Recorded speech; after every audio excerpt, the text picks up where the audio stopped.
দুই match জিতলেও semifinal নিশ্চিত নয় ভারতের। তাহলে কি সত্যি ঠিক বলেছিলেন মোহাম্মদ আমির? একটি হার কতটা চাপে ফেলতে পারে সেটা এখন টের পাচ্ছে ভারত। টানা 4 জয়ে সুপার 8-এ ওঠার পর শীর্ষ 8-এর লড়াইয়ের শুরুতেই বড় ধাক্কা খেয়েছে তারা। সাউথ আফ্রিকা ন্যাশনাল ক্রিকেট টিমের বিপক্ষে 76 রানের বড় ব্যবধানে হার শুধু পয়েন্ট নয়, নেট রান রেটেও বড় ক্ষতি করেছে। এই পরাজয়ের ফলে ভারতের নেট রান রেট নেমে গেছে -3.8-এ, যা স্বল্প সময়ে পুষিয়ে নেওয়া কঠিন। 4 দলের গ্রুপ থেকে শীর্ষ 2 দল যাবে সেমিফাইনালে। পয়েন্ট সমান হলে আগে দেখা হবে জয়ের সংখ্যা, সেটিও সমান হলে হিসাব হবে রান রেট। ভারতের সামনে এখন সর্বোচ্চ 4 পয়েন্ট তোলার সুযোগ। সেজন্য জিততেই হবে জিম্বাবুয়ে ন্যাশনাল ক্রিকেট টিম ও ওয়েস্ট ইন্ডিজ ক্রিকেট টিমের বিপক্ষে।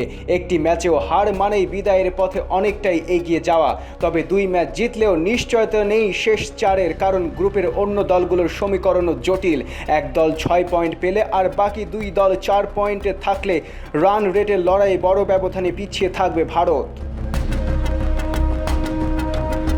এমন প্রেক্ষাপটে নতুন করে আলোচনায় আমিরের মন্তব্য। তিনি আগেই বলেছিলেন ব্যক্তিগত বিশ্লেষণে তার কাছে দক্ষিণ আফ্রিকা ও ওয়েস্ট ইন্ডিজকে বেশি শক্তিশালী মনে হয়েছে, তাই সেমিফাইনালিস্ট হিসেবে ভারতকে রাখেননি। সেই মন্তব্য সমালোচনা কম হয়নি।